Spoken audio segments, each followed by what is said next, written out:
Hey everyone, welcome to the How Skills channel. Today we're talking about communication.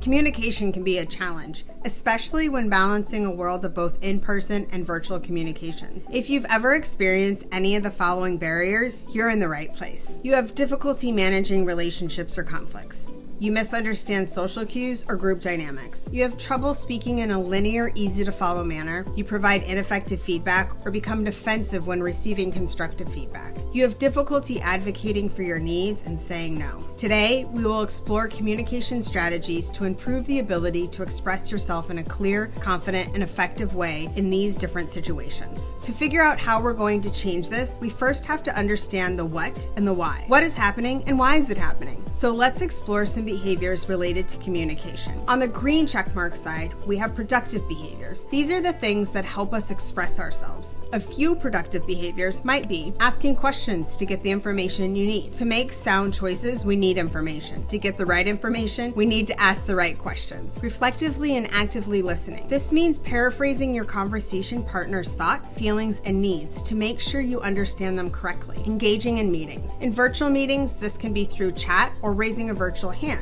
In in-person meetings, this can include pre-planning what you're going to contribute and adding it to an agenda, clearly communicating your ideas. When we communicate in a clear, concise way and build in checks for understanding, we can minimize ambiguity and increase buy-in. Advocating for your accommodation needs. Managers, coworkers might be willing to accommodate needs, but they likely don't know how. Being able to communicate your needs with examples can help. Saying no. While sometimes difficult, saying no protects your time and boundaries to focus on your true priorities and health. Giving and receiving constructive feedback. When we know what kind of feedback we or others like to receive, the feedback becomes more productive. Navigating difficult conversations. This can include leveraging stress-reducing strategies or scripting out what you're going to say before a difficult conversation. Now, let's look at the red check side. These are challenging behaviors that can make it difficult to communicate. A few unproductive behaviors might be difficulty managing relationships with your superiors. This can be difficult when working with many different people with different communication and working styles. Appearing not to listen or being disengaged. This can be a sign that you need to move around or change your environment to refocus. Misunderstanding cues or group dynamics. Having go-to questions and scripts can help you overcome this barrier. Engaging in tense conversation or email. Consider doing a PSA of your communication style or stating your intent of a message before delivering it. Difficulty saying no. When we say yes to one thing, we are saying no to another. Providing ineffective feedback or becoming defensive when receiving constructive feedback. When we give or receive feedback without acknowledging how we or others like to receive it, miscommunication and stress can be a result. Everyone experiences these behaviors sometimes. The key is to understand them and develop strategies to manage them. 3 small habits to build to improve communication are: 1. Communicate with others how you like best to receive feedback and ask others how they like best to receive feedback. For example, is oral or written feedback preferred, or incident versus trend? 2. Use reflective listening to paraphrase your conversation partner's thoughts, feelings, and needs to make sure you understand them correctly. And 3. Say no when needed to protect your time and boundaries to focus on your true priorities and health. Thanks for joining me today. Don't forget to like this video and subscribe for more helpful content. Also, check out our tool and strategy videos under communication. Excited to connect with you next time.